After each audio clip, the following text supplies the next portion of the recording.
And Hindi? Okay. ये जगाई और माधाई का उद्धार श्री चैतन्य महाप्रभु की लीला के एक विशेष अंग है। जगाई माधाई असल में कौन था? हाँ, द्वापर युग में जगाई और माधाई था शिशुपाल और दंतवक्र। त्रेता युग में कौन था जगाई माधाई? रावण और कुंभकर्ण। और सत्ययुग में हिरण्यकशिपु और हिरण्याक्ष। ये दो असुर भगवान के लीला में एक विशेष भूमिका ग्रहण कर रहा था। आसुरिक वृत्ति का चरम प्रकाश हुआ था इन दोनों में। और जगाई माधाई का आचरण आप देखे थे, कैसा था? वो अकारण लोगों को हत्या करता था, घर जला देता था, बहुत सारे बुरा काम वो करता था, सबसे बड़ा पापी था। जगाई माधाई उद्धार के पश्चात जमराज ने जब देखा जगाई माधाई के ऐसे उद्धार हो गया तो जमराज बहुत आश्चर्य हो गए और चैतन्य महाप्रभु की कृपा की प्रकाश दर्शन किया। और 3 युगों में जो असुर आए थे, हिरण्यकशिपु, हिरण्याक्ष, रावण, कुंभकर्ण और शिशुपाल और दंतवक्र और जगाई माधाई, ये 4 लीला में कुछ अंतर है। हाँ, एक बहुत बड़ा अंतर है। 3 लीला में, पहले 3 लीला में भगवान उनको संहार किए थे। हिरण्यकशिपु और हिरण्याक्ष को भगवान नृसिंहदेव और वराहदेव के रूप में संहार किए थे। द्वापर युग में श्री रामचंद्र ने रावण और कुंभकर्ण को संहार किए थे, हत्या किए थे। त्रेता युग में, द्वापर युग में भी शिशुपाल और दंतवक्र को भगवान अपने चक्रों के द्वारा संहार किए थे। लेकिन जगाई माधाई का क्या हुआ? चैतन्य महाप्रभु संहार किया, हत्या किया उनको। यद्यपि चैतन्य महाप्रभु ने अपने चक्रों को बुलाया था ये उनको संहार करने के लिए, लेकिन नित्यानंद प्रभु को कृपा से उनको रक्षा हो गया। नित्यानंद प्रभु ने श्री चैतन्य महाप्रभु को याद दिलाया कि इस अवतार में आप कोई किसी प्रकार अस्त्र ग्रहण नहीं करेंगे, कोई किसी प्रकार अस्त्र का इस्तेमाल नहीं करेंगे, क्योंकि इस अवतार में आप एक विशेष अस्त्र लेके आए हैं, जिस अस्त्रों के द्वारा आप मनुष्य को आसुरिक वृत्ति को संहार करेंगे। अगर चैतन्य महाप्रभु कलियुग में अस्त्र ग्रहण करते थे तो सबको संहार हो जाता था। ये कलियुग में सब जगाई माधाई से भी बढ़कर पापी है। तो अगर पापियों को संहार करना है तो सबको ही संहार करना पड़ेगा। इसलिए कलियुग में श्री चैतन्य महाप्रभु ने एक विशेष अस्त्र लेकर आए हैं वो अस्त्र क्या है? जैसे वर्णन हुआ है महाप्रभु के आविर्भाव के कारण के स्वरूप में, कृष्ण वर्णं तिशा कृष्णम संग पांगास्त्र पार्षदम। श्री चैतन्य महाप्रभु अवतीर्ण हुए हैं अपने अंग, स्व अंग नित्यानंद प्रभु, उप अंग और पार्षदों के साथ, साथ साथ अस्त्र भी है, स अंग, उप अंग, अस्त्र और पार्षद। तो ये अस्त्र कौन सी अस्त्र है? जिसके द्वारा श्री चैतन्य महाप्रभु ने असुरों को नहीं लेकिन आसुरिक वृत्ति को संहार कर रहे हैं। वो अस्त्र क्या है? वो अस्त्र है प्रेम। प्रेम, जैसे देखा ना, ये प्रेम की बंटन हो रहा है नित्यानंद प्रभु के माध्यम। प्रेमेर बन्ना लोइया निताई आइलो गौर देशे। नित्यानंद प्रभु ने ये प्रेम की बाण लेकर आए हैं और डूबिलो भक्तगण दीनहीन भाषे। भक्तगण उस प्रेम की बाण में डूब गए हैं और जो भक्त नहीं बन सका, जो दीनहीन था, वो उसमें भाषे बह गया है बाण के कारण। यह है श्री चैतन्य महाप्रभु के अवतरण का विशेषता। और इस प्रेम का प्रकाश कैसे हुआ है? नाम की माध्यम, कृष्ण नाम की माध्यम। तो हम देखते हैं ना, ये आसुरिक वृत्ति को विनाश करने का सबसे प्रकृष्ट तरीका कैसी है? प्रेम के द्वारा। जगाई मधाई जैसे गिरे हुए महापापी, उनको भी श्री चैतन्य महाप्रभु नित्यानंद प्रभु ने प्रेम के द्वारा उनको भक्त बनाया। इसलिए श्री चैतन्य महाप्रभु हैं महावदान्य अवतार। महावदान्य, ऐसी दानी के रूप में भगवान कभी नहीं आए। यद्यपि भगवान करुणा सिंधु है, कृपा सिंधु है, कृपा के सागर हैं, लेकिन ऐसी कृपा, ऐसी दान, ऐसी करुणा भगवान और कोई किसी अवतार में प्रकाश नहीं किए। यह है श्री चैतन्य महाप्रभु का विशेषता। और चैतन्य महाप्रभु के अनुयायीगण को क्या करना चाहिए? उनको भी इस प्रेम को बांटना चाहिए। इस भौतिक जगत की हाल ऐसे ही बहुत खराब है और कलियुग में इसका स्थिति बहुत ही खराब हो जाता है। कलियुग का स्थिति इतना खराब है कि जो लोग कल्पना भी कर नहीं सकते हैं, कितना खराब है। और ये केवल खराब ही नहीं, ये बहुत खतरनाक भी है। कलियुग में हिंसा बहुत ही बढ़ता जाएगा। संतरास हम देख रहे हैं, संतरासवादियों ने उनका कार्यकलाप कैसे कर रहे हैं।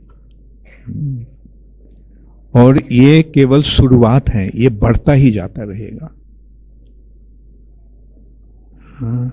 ऐसा एक समय आएगा जब हम याद करेंगे कि दुनिया का स्थिति इस समय जैसा है, ऐसा था। क्योंकि दुनिया का हाल इतना संकटमय हो जाएगा, दुनिया का स्थिति इतना ही भयानक हो जाएगा, जैसे आज भी हो रहा है। जैसे इराक, सीरिया आदि देश में वहाँ एकदम हाल एकदम खराब हो गया है। इराक, सीरिया आदि जगह में यद्यपि वो मुसलमानों का देश है, बल्कि मुसलमानों ने उनके ऊपर अत्याचार कर रहे हैं, लोगों को हत्या कर रहे हैं, युवती लड़कियां को बीक रहे हैं। वहां पैसा देकर लड़की खरीद सकते हैं वहां आजकल। तो देखिए आज वहां जो हो रहा है वो सारा दुनिया में होता रहेगा, उन्हीं के कारण। अपना देश में वो जो शुरू किया है वो सारा दुनिया में वो करेंगे। दुनिया का हाल इतना ही खराब है। 2-3 पहले क्या हुआ था ब्रसेल्स में, बेल्जियम के ब्रसेल्स में, वहां का एक जो एयरपोर्ट है, हवाई अड्डा, विमानतल, वहां 2 बॉम्ब एक्सप्लोशन हुआ। सुइसाइड बॉम्बर खुद जाके अपने आप को नाश कर देते हैं और वो बम से और दूसरे को मारते हैं। ऐसे ये बम वो फेंकते नहीं, खुद जाकर उसको डिटोनेट करते हैं, अपने आप को खत्म कर देता है और बाकी को भी खत्म कर देता है। वैसे 2 बम ब्रसेल्स में हुआ है और एक ट्रेन में हुआ है। अब सोचिए ट्रेन में लोग जा रहे हैं, कितने सारे आदमी बैठे हैं, अचानक एक बम का विस्फोटन हुआ। अब सोचिए अगर इस समय कोई एक आदमी आकर यहां एक बम फटाए तो क्या होगा। कितने आदमी हैं यहां तो केवल 200-300 आदमी का समागम हुआ है। ऐसे कभी कभी 20-25 हजार आदमियों का समागम होता है। तो वहां अगर ऐसा एक्सप्लोशन होगा तो क्या होगा। और मैं जो बोला है ये शुरुआत है। कोई सरकार, कोई पुलिस, कोई आर्मी इसके मुकाबला नहीं कर पाएंगे।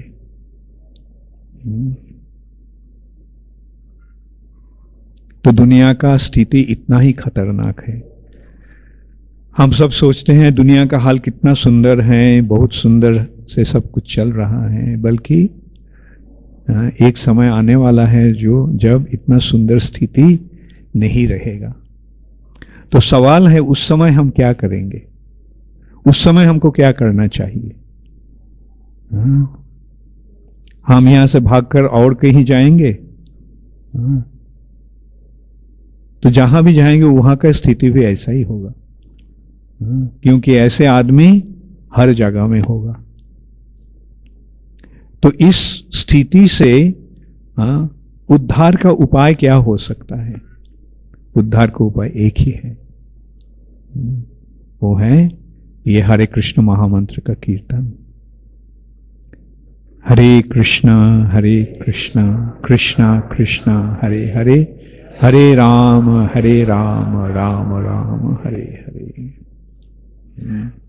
और ये कीर्तन जब होता है तो वहां भगवान स्वयं प्रकट होते हैं।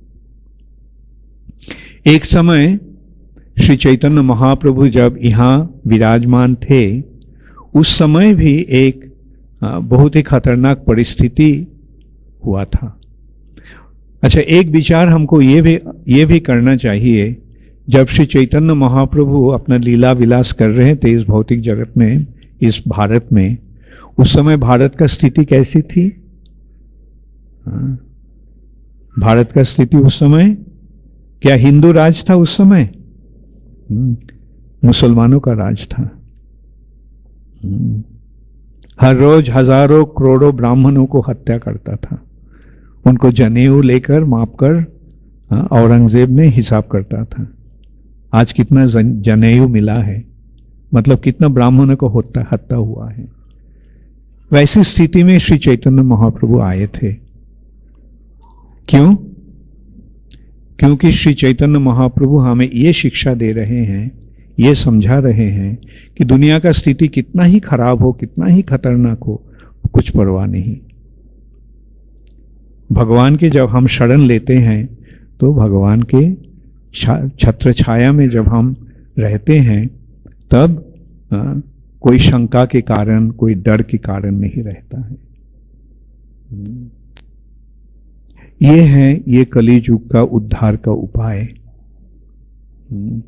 ये युग का स्थिति, इस भौतिक जगत का, इस पृथ्वी का स्थिति कितना ही खराब ना हो, हम अगर ये हरे कृष्ण महामंत्र के शरण में आ जाते हैं तो भगवान हमें रक्षा करेंगे। जैसे हिरण्यकशिपु ने प्रहलाद को मारने का कितना प्रयास किया, अपना पुत्र को हत्या करने का प्रयास किया, इतना विद्वेषी था वो भगवान को। ऐसे अपने बच्चा के प्रति पिता का कितना स्नेह रहता है, ममता रहता है। और 5 साल की बच्चा कितना प्यारा था अपना पिता को।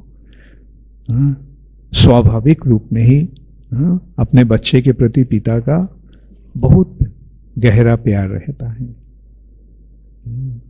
लेकिन ये हिरण्यकशिपु इतना विद्वेषी था कि जब देखा प्रहलाद भगवान का भक्त बन गया है, चूंकि वो भगवान के अपने शत्रु के रूप में देखता था, वो सोचा कि ये लड़का भी मेरा शत्रु बन गया, तो इसलिए उसको संहार करने का निर्देश दिया था। लेकिन यद्यपि वो कितना कोशिश किया, मार सका प्रहलाद को? नहीं। जिस अस्त्रों के द्वारा उनके सैनिकों ने देवताओं के साथ लड़ाई करता था, उस अस्त्रों के द्वारा जब प्रहलाद को काटने गया, वो अस्त्र निष्फल हो गया। विशाल अग्निकुंड जलाकर उस आग में फेंक दिया, कुछ नहीं हुआ। सांपों के बीच में फेंक दिया और सांपों ने काटने लगा, लेकिन प्रहलाद का कुछ नहीं हुआ। पर्वत के ऊपर से फेंक दिया गया, कुछ नहीं हुआ। तो हम देखते हैं अगर भगवान रक्षा करते हैं तो कोई उसको मार सकता है। तो हम अगर भगवान के शरण लेते हैं तो भगवान हमें रक्षा करेंगे, ये विश्वास हमें रखना चाहिए। भगवान की शरण लेने का जो 6 मुख्य अंग हैं उसमें से एक है ये, अवश्य रखिवे कृष्ण विश्वास पालन। अवश्य मतलब जरूर, रक्षिवे मतलब रक्षा करेंगे, कृष्ण विश्वास पालन, ये विश्वास रखना। भगवान के जब हम शरण लेते हैं तो हमें ये विश्वास पूर्ण रूप से रखना चाहिए कि भगवान जरूर हमें रक्षा करेंगे। और इसलिए भक्तगण पूर्ण रूप से निर्भीक होते हैं। भक्त के हृदय में कोई डर नहीं रहता है, क्योंकि भगवान उनको रक्षा करेंगे। और हरे कृष्ण महामंत्र का प्रचार का जरूरत क्यों है? ये नाम का, कीर्तन का, संकीर्तन का इतना जरूरत क्यों है? क्योंकि ये कीर्तन की प्रभाव जितनी दूर जाती है तो उतना तक सारे पाप नष्ट हो जाते हैं।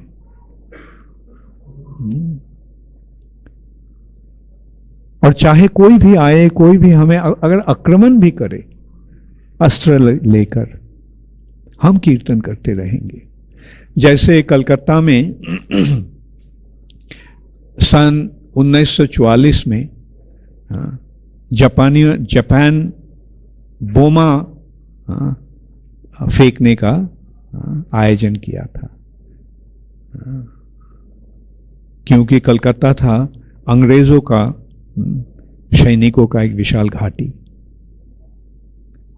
तो उस समय डर की मारे सब लोग कलकत्ता से भाग रहा था। जैसे होता है जब बम्बार्डमेंट का संभावना रहता है तो इवैक्यूएट कर जाते हैं, सब निकल जाते हैं। लेकिन प्रभुपाद नहीं भागा। प्रभुपाद क्या किया? मृदंग करताल लेकर कीर्तन करना शुरू किया, और लोग प्रभुपाद के कीर्तन में शामिल हो गए। वैसे कलकत्ता में प्रभुपाद संकीर्तन का आयोजन किया। और प्रभुपाद का विचार ये था कि हम अगर भगवान के नाम कीर्तन करेंगे तो भगवान जरूर रक्षा करेंगे। और अगर बम होता है भी, बम्बार्डमेंट होता भी है, अगर हमको मरना भी है, तो अगर हम भगवान के नाम लेते हुए मेरा मृत्यु होगा तो हम भगवान के धाम में चले जाएंगे। ये दोनों विचार से ही मेरा फायदा है। और विचार असल में देखिए, यद्यपि कलकत्ता में जापानियों ने, जापान के लोग, सैनिकों ने बम्बार्डमेंट करने वाला था, कलकत्ता में बम्बार्डमेंट हुआ? हिस्ट्री किसको मालूम है? अच्छा, मैं बताता हूं, नहीं हुआ, नहीं हुआ। आप सोचिए क्यों नहीं हुआ? क्योंकि प्रभुपाद जाके संकीर्तन किए थे। प्रभुपाद के संकीर्तन के प्रभाव से वहां का स्थिति ठीक हो गया था। ऐसे हरिनाम का महिमा हम बहुत रूप से देखते हैं। आपको शायद याद है, रशिया, सोवियत यूनियन कम्युनिस्ट था, और वहां धर्म आचरण करना नहीं देता वो सरकार, नास्तिक सरकार, कम्युनिस्ट सरकार धर्म आचरण नहीं करना देता। लेकिन प्रभुपाद की कृपा से रशिया में प्रचार बहुत सुंदर रूप से होना शुरू किया। रशिया के युवाओं ने इसको ग्रहण करने लगा, तो रशियन का वहां के सरकार बहुत ही डर गए। ये क्या हो रहा है? नौजवान लोगों ने इसको ये कर रहा है, ग्रहण कर रहा है, तो इसको रोकना चाहिए। सन 1984 में जब ब्रेजनेव रशिया का प्रीमियर था, उन्होंने बोला रशिया का 3 शत्रु हैं, अमेरिकन कल्चर, पॉप म्यूजिक और हरे कृष्ण मूवमेंट। उसको पता चल गया था कि ये हरे कृष्ण आंदोलन जो है ये बहुत ही खतरनाक है उन्हों के लिए, और इसको रोकने के लिए बहुत कोशिश उन्होंने ने किया था। रशिया का सरकार बहुत कोशिश किया हरे कृष्ण आंदोलन को रोकने के लिए। कभी कोई सोचा था कि रशिया में कम्युनिस्ट सरकार खत्म हो जाएगा? कोई सपनों में भी सोचा था? हम लोग तो नहीं। तुम लोगों का जन्म शायद उसके बाद हुआ है, तुमको पता नहीं है। जो लोग जानते हैं रशियन उस समय दुनिया का स्थिति कैसी थी, उनको बहुत सुंदर रूप से पता है कि रशिया का हाल उस समय कैसा था।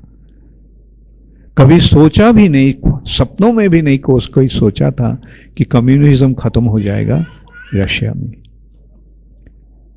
लेकिन अचानक 2 साल के अंदर कम्युनिज्म खत्म हो गया। है ना? तो अब बताओ क्यों हुआ?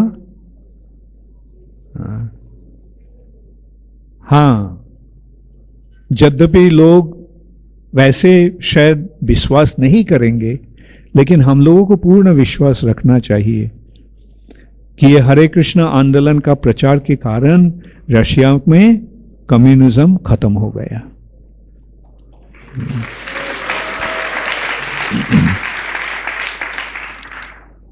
असल बात यह है कि भगवान के लिए कोई कार्य असंभव हो सकता है।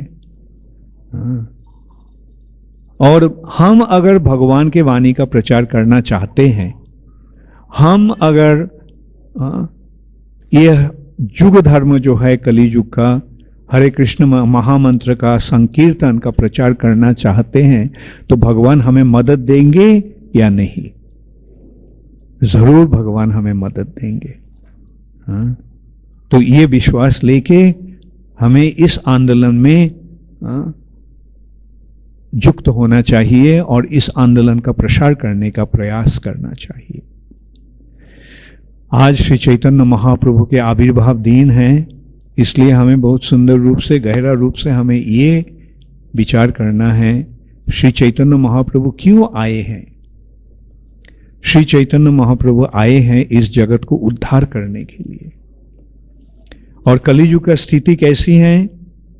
कलियुग का स्थिति है, ये अधर्म की युग है, अधर्म की युग है। कली एक व्यक्ति है जो इस युग का अधिकारी है, अध्यक्ष है। और कली का बंधु कौन है? कली का बंधु है अधर्म, इसलिए कली का नाम है अधर्म बंधु, जो अधर्म का बंधु है। और कली अधर्म को इस युग के सिंहासन में बैठाना चाहते हैं। और भगवान क्या करते हैं? यदा यदा ही धर्मस्य ग्लानिर्भवति भारत। धर्म का ग्लानि का मतलब है अधर्म। जब अधर्म का विस्तार होता है तो भगवान क्या करते हैं? धर्म संस्थापनार्थाय, धर्म को संस्थापन करने के लिए, पुनः धर्म को स्थापना करने के लिए भगवान आते हैं। तो जो लोग, जो व्यक्तिगण भगवान को ये संकीर्तन में युक्त होते हैं, उनको उद्देश्य क्या होना चाहिए? धर्म को स्थापन करना। और धर्म को स्थापन करने का उपाय क्या है? धर्म 4 पिलर के ऊपर, 4 स्तंभ के ऊपर रहते हैं।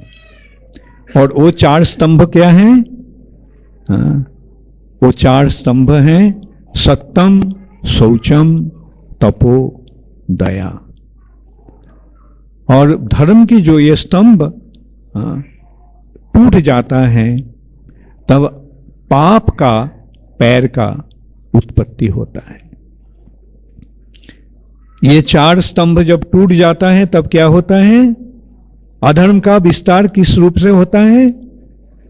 मांसाहार, नशा, अवैध आचरण और जुआ पाशा इत्यादि के माध्यम। तो अगर हम धर्म को संस्थापन करना चाहते हैं तो हमको क्या करना चाहिए? ये 4 काम नहीं करना चाहिए। मांसाहार, आमिषाहार नहीं करना चाहिए, मांस मछली नहीं खाना चाहिए, किसी प्रकार का नशा नहीं करना चाहिए, अवैध आचरण नहीं करना चाहिए और जुआ पाशा इत्यादि खेलना नहीं चाहिए। इसके द्वारा हम धर्म को अटूट रखते हैं, धर्म को टूटना नहीं देते हैं और हरे कृष्ण महामंत्र के कीर्तन के माध्यम हम धर्म को पुनः प्रतिष्ठा करते हैं।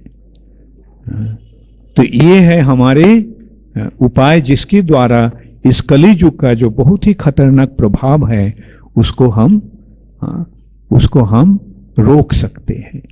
इसके द्वारा ही हम केवल रोक सकते हैं।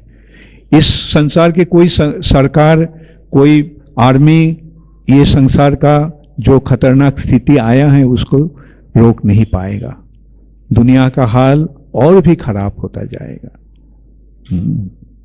वो जितना ही उसको रोकने का कोशिश करेंगे उतना ही और खतरनाक बन जाएगा।